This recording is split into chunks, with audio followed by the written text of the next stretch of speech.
Bonsoir, merci d'être avec nous pour cette nouvelle émission. J'en profite pour vous souhaiter, bien sûr, une très belle année 2019, en espérant que vous serez toujours aussi nombreux à nous suivre. Ce mois-ci, on va parler développement durable. Les initiatives citoyennes fleurissent un peu partout, que ce soit en Suisse ou en France. Mais quelle forme prennent-elles? Qui sont ceux qui en sont à l'initiative? J'ai le plaisir d'accueillir Valérie Mosner, présidente de Demain la Côte, Sarah Berndt, membre de la coopérative Citoyen Énergie, et Rémi Zander, directeur cantonal du service du développement durable à Genève.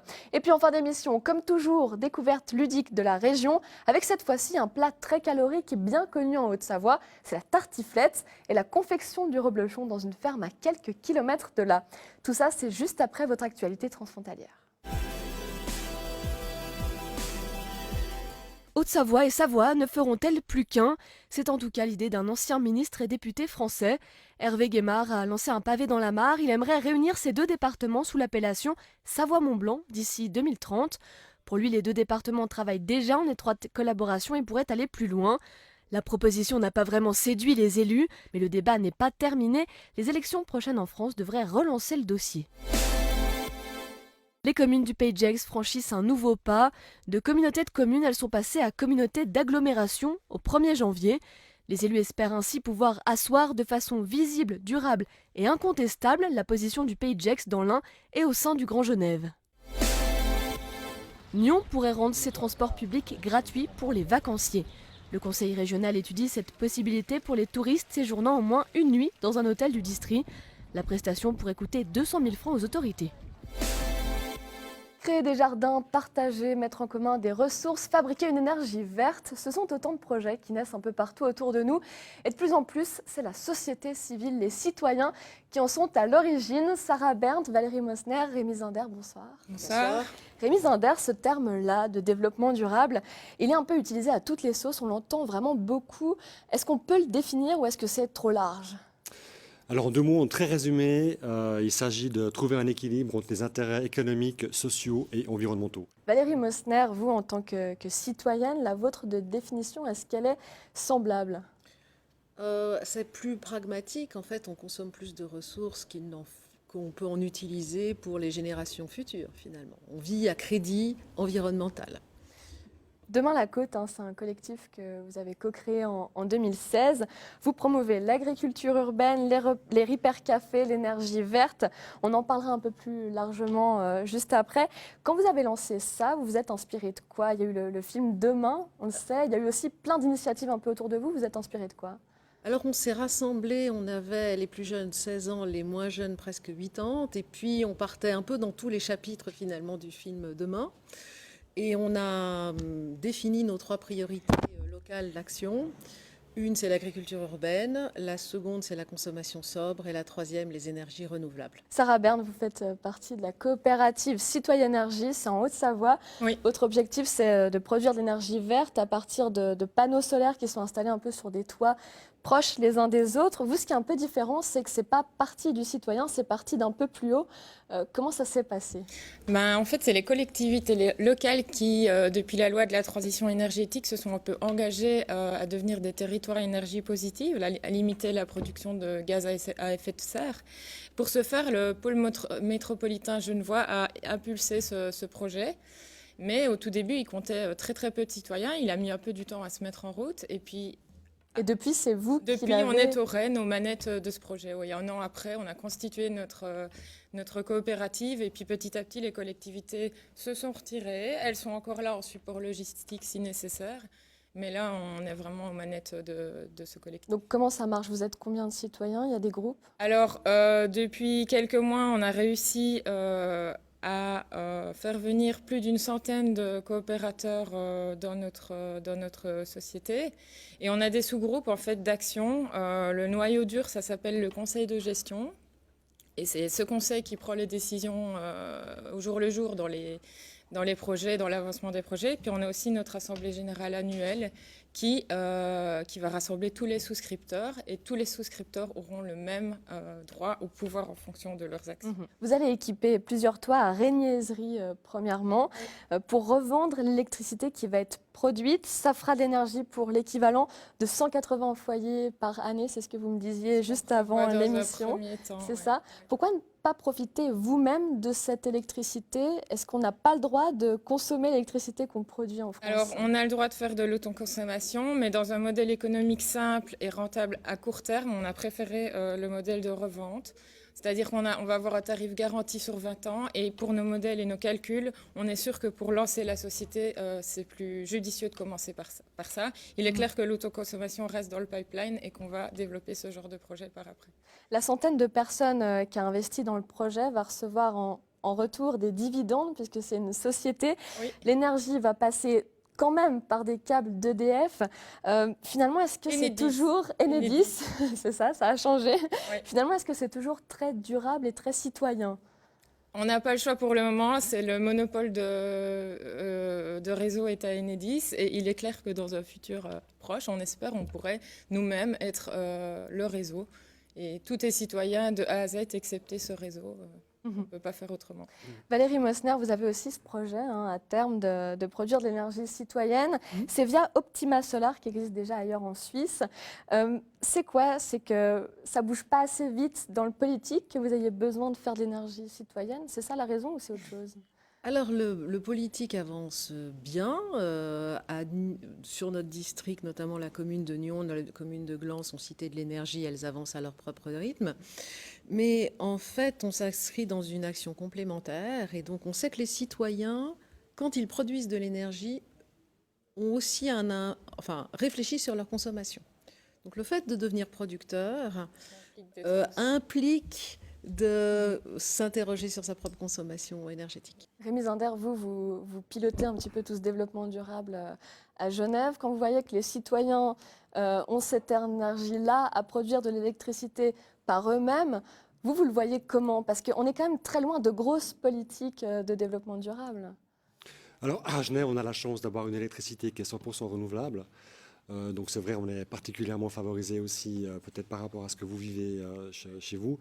Donc effectivement, toutes les initiatives citoyennes qui vont dans cela sont évidemment les bienvenues et contribuent, comme je l'ai dit tout à l'heure, au développement durable de la région, c'est sûr. Valérie Mosner, vous proposez aussi des repair cafés, c'est-à-dire qu'on peut faire réparer nos objets plutôt que de les jeter. Le développement durable, c'est aussi une mentalité plus que des projets. Alors, il y a de la part des citoyens une volonté d'avoir une consommation sobre et en particulier de lutter contre l'obsolescence programmée et le gaspillage. Donc là, ça rencontre un énorme succès parce que l'idée que finalement, on peut faire réparer assez facilement les objets, c'est une idée que le grand public a en tête. Et donc, chacun arrive avec son petit objet et assiste à la réparation et est tellement content qu'on l'ait réparé ou pas d'ailleurs. Du coup, après, il sait s'il doit le faire réparer parce que la réparation est plus compliquée ou s'il doit s'en débarrasser parce que vraiment c'était sans espoir. Rémi Zinder, depuis 2003, le canton organise la fameuse bourse du développement durable dont vous parliez tout à l'heure. On parle de plus en plus d'écologie. C'est vraiment quelque chose dont on parle beaucoup ces derniers mois, ces dernières années aussi. Est-ce que vous recevez plus de dossiers maintenant qu'en 2003, puisqu'on en parle plus? Effectivement, depuis 2002, on voit une recrudescence en fait des dossiers qui nous sont soumis. Donc là, on vient de lancer l'appel à projet. Il se termine le 31 janvier. Peut-être juste les trois catégories. Il y a une catégorie bourse. Catégorie bourse, c'est pour les projets qui n'ont pas encore démarré, donc ils sont sur le point de démarrer, mais qui ont déjà un business plan et qui savent déjà avec quel partenaire ils souhaitent le réaliser. Donc là, il y a une récompense de 30 000 francs. Il y a une catégorie prix qui a une récompense de 10 000 francs. C'est pour un projet qui est déjà en place.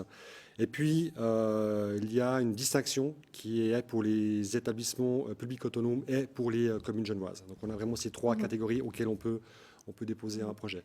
Et ces 3 dernières années, on a vraiment remarqué une augmentation très importante du nombre de dossiers qui nous sont soumis.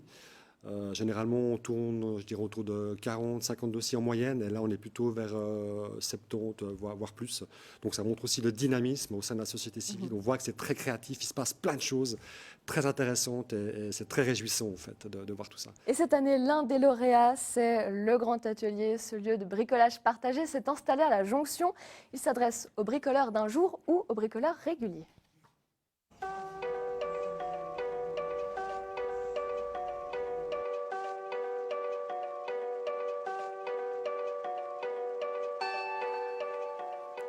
Non, ça va. Ouais, il n'a pas été rabattu sur une grosse longueur. Pauline Patano vient régulièrement au Grand Atelier. Celui-là, il va bien, je trouve que ça allait bien. J'ai pris un bout de tissu la semaine passée, je trouve que ça allait bien. En ce moment, elle rénove un fauteuil. C'était un meuble qui était à mon père, il voulait s'en débarrasser. Il voulait le jeter, moi je l'ai récupéré. Ici, elle a déjà retapé de nombreux meubles pour chez elle. On va y arriver. Il y a une espèce de satisfaction personnelle de se dire, c'est moi qui l'ai restauré, c'est moi qui l'ai fait, quoi. De l'autre côté de l'atelier, Thiago Santos travaille lui le métal. Alors là, je suis en train de faire une petite plante, une petite fleur pour ma mère.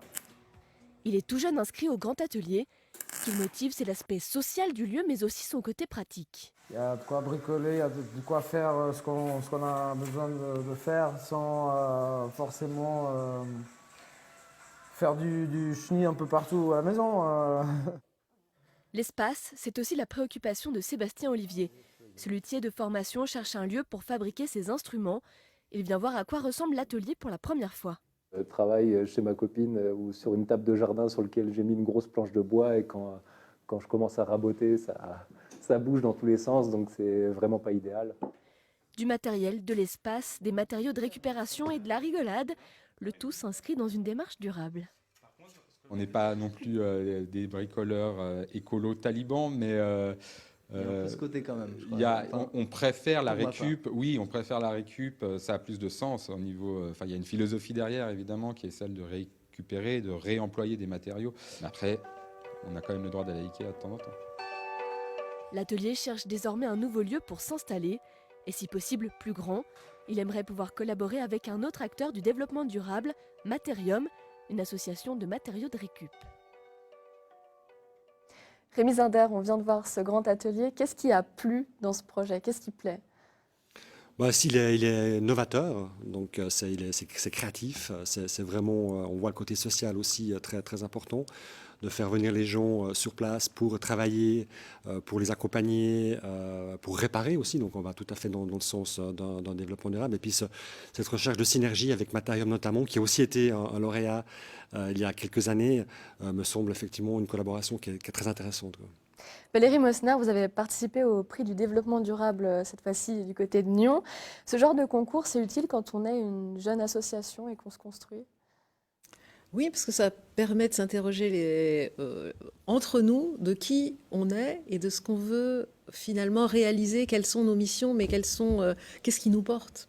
Donc à la fois nos objectifs, et puis ça nous permet d'avoir une réflexion ensemble vers ce qui nous porte et ce qu'on va faire dans les prochaines semaines et prochains mois.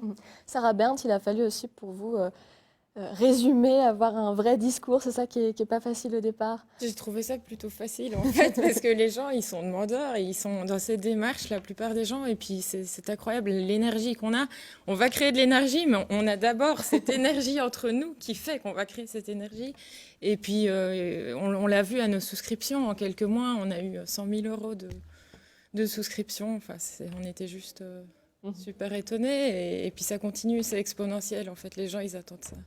Rémi Zinder, une bourse comme ça, c'est, vous l'avez dit, un prix avec de l'argent, mais c'est aussi un peu une carte de visite pour la suite.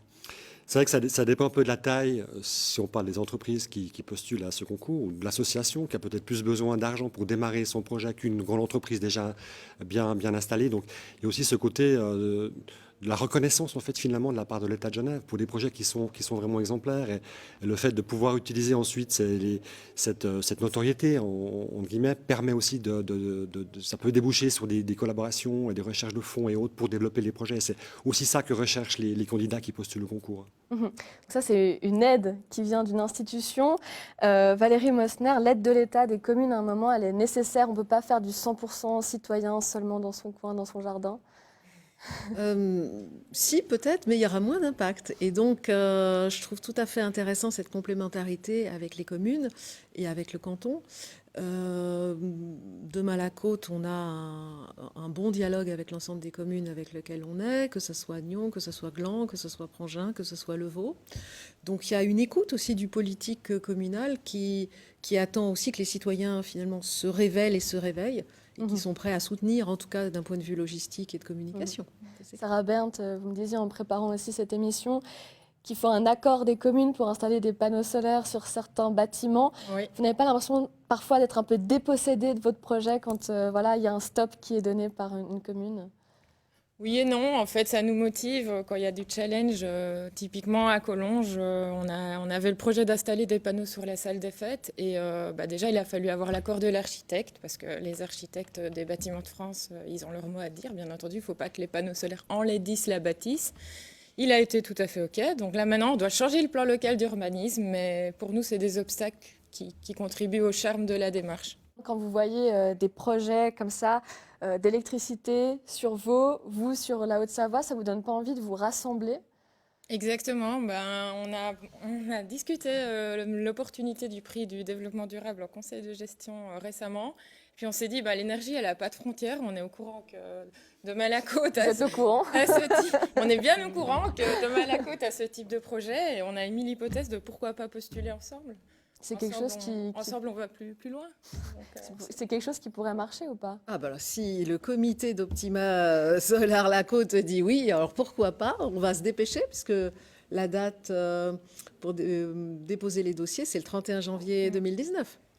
Rémi Zinder, de voir un projet transfrontalier qui pourrait arriver jusqu'au canton, alors ça, ce serait tout neuf, tout nouveau. Ça serait super, ça serait vraiment très très bien. J'ai pas souvenir en fait qu'il y avait des projets transfrontaliers qui ont été déposés. Donc, effectivement, le concours s'adresse à l'échelle du Grand Genève jusqu'à Nyon. Donc votre dossier est bien évidemment le bienvenu, quoi. C'est sûr. Ouais. Merci beaucoup à vous trois d'être venus sur ce plateau. Merci. Et je vous propose, comme chaque mois, de découvrir un chantier en cours dans le Grand Genève. Et ça tombe bien, c'est de la mobilité douce, c'est le tram pour Annemasse.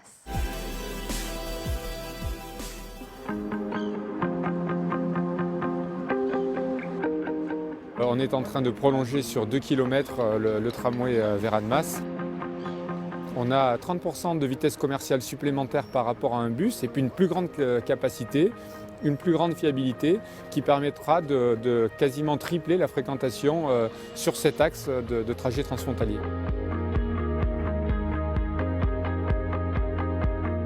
C'est vraiment l'opportunité du premier projet d'agglomération en 2007 qui a vraiment acté le fait qu'il y a un tramway et le cofinancement de la Confédération a rendu possible un tram plutôt qu'un bus. Et on a attaqué les travaux dès 2014 avec la création d'un ouvrage d'art en franchissement entre Amby et Annemasse et les gros travaux en 2017. Pour les rails, on est quasiment à bout touchant et on va être sur la voirie, les revêtements en fin d'hiver et ce printemps. Et puis les poteaux de ligne aérienne sont posés pour la plupart et la ligne aérienne sera jetée entre la partie suisse et la partie française ce printemps à partir du mois de mai. Mise en service autour le 15 décembre 2019. Le budget de cette opération de la première phase de 2,1 km qui vont jusqu'à Annemasse, c'est 57 millions d'euros. Aujourd'hui, nous sommes dans le budget et viendra ensuite une seconde phase d'1,2 km d'Annemasse centre jusqu'à Annemasse Glières qui portera le budget global à peu près 85 millions d'euros. L'hiver, c'est la saison par excellence du fromage. Vous êtes peut-être amateur de fondue, de raclette ou encore de tartiflette. Je me suis intéressée ce mois-ci à ce plat typiquement savoyard, à commencer par la fabrication du reblochon. Tout ça, ça se passe aux alentours de Thonon. Je m'y suis rendue avec Colin Hutz.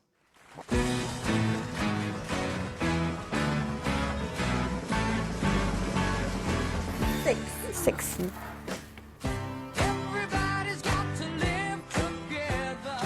Bon, Michel, dans cette exploitation, vous avez les vaches ici, vous faites le fromage sur place. C'est vraiment, on fait tout de A à Z ici. Voilà, on a 80 vaches laitières et la fabrication se fait tous les jours, toute l'année, 2 fois par jour, matin et soir. Donc directement après la traite des vaches. On met les ferments, c'est un peu comme des yaourts, voilà.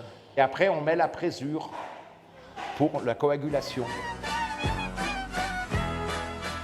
On va procéder délicatement au découpage. Maintenant, c'est plus du lait, c'est du caillé. Juste avant le décaillage, pour procéder à la fabrication du reblochon, on va faire quelques fromages blancs pour vendre sur l'exploitation. Les gens d'ici, ils aiment bien manger du caillé comme ça, avec des pommes de terre chaudes, et puis avec du sel, du poivre ou de la ciboulette. Qu'est-ce qui vous plaît dans le fromage, à vous? C'est une passion que mon père m'avait transmise, et puis le fait de travailler un produit quand même, un produit qui est quand même sain, et puis après le fait de le vendre une grande partie directement sur l'exploitation. Là, on va procéder au soutirage du petit lait. Donc là, chaque matin, vous en faites combien? C'est 200 à la traite. Voilà. Ce soir, on va refaire des reblochons aussi. Donc ça fera certainement pas loin de 400.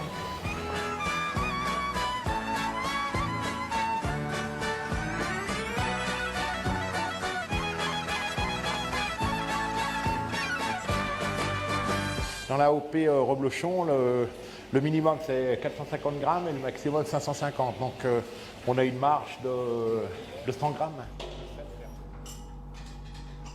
On a vu les premières étapes. Là, on est dans la cave. Qu'est-ce qui s'y passe ici? Après, on les met sur des planches. C'est de l'épicéa, le bois. Et puis c'est retourné tous les jours. Et pendant 7 jours, il reste dans cette cave.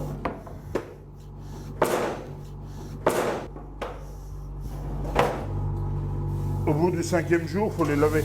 Mais c'est que de l'eau.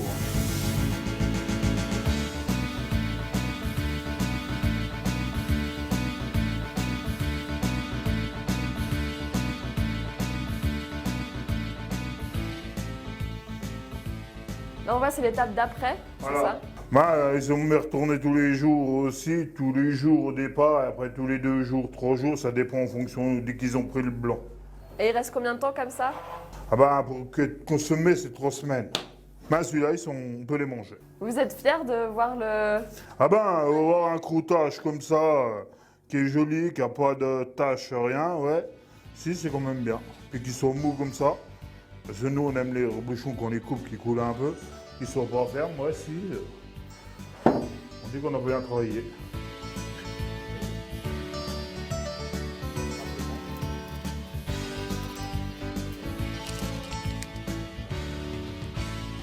Merci beaucoup, Michel. Mais je vous en prie. On a bien suivi la fabrication du reblochon.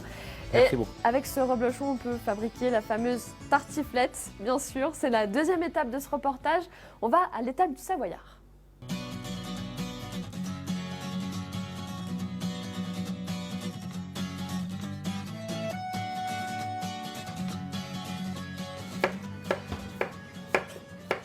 Voilà, alors pour 2 tartiflettes, il faut compter 2 patates par personne. On va les cuire dans du lait. On va mettre de l'ail, petit mélange poivre muscat. Et ça cuit à peu près, ça cuit une vingtaine de minutes. Les lardons, on va les faire blanchir. Quand on les blanchit, ça enlève du sel. Ça veut dire quoi, blanchir? Et ben c'est bouilli. Alors on met pareil, un demi-oignon par personne. Faut y aller, hein. Et on met un demi-reblochon par personne. Ça donne de l'amertume, tout ça là. Alors ça, faut gratter. Voilà. Hop. Tartiflette, ça vient de tartifla en fait. Tartifla, ça veut dire la patate en patois. C'est pour ça qu'on dit, c'est un plat pauvre, hein. Patate, un bout de fromage fondu, des oignons, des lardons, on faisait ce qu'il y avait avec la maison. Les patates sont cuites, bien évidemment. mais elles sont extra fondantes. Voilà, il faut que ça fonde. Et après, on va tout mélanger et déglacer au vin blanc. Ah, Ah oui, parce qu'il y a aussi du vin blanc. c'est le secret. Il y a un paquet. Hein.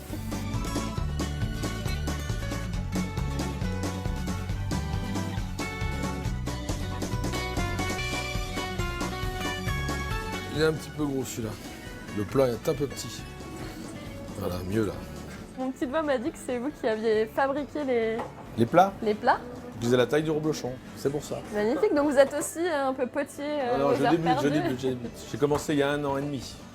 Voilà, avec ma femme qui est derrière. Oh, c'est gras. Très bien.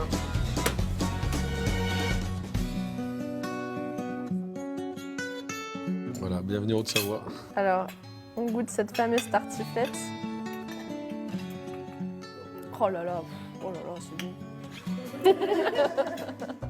Bon, je vais continuer à déguster tranquillement. Je vous souhaite à tous une très belle soirée et je vous donne rendez-vous en février pour une nouvelle émission. Au revoir.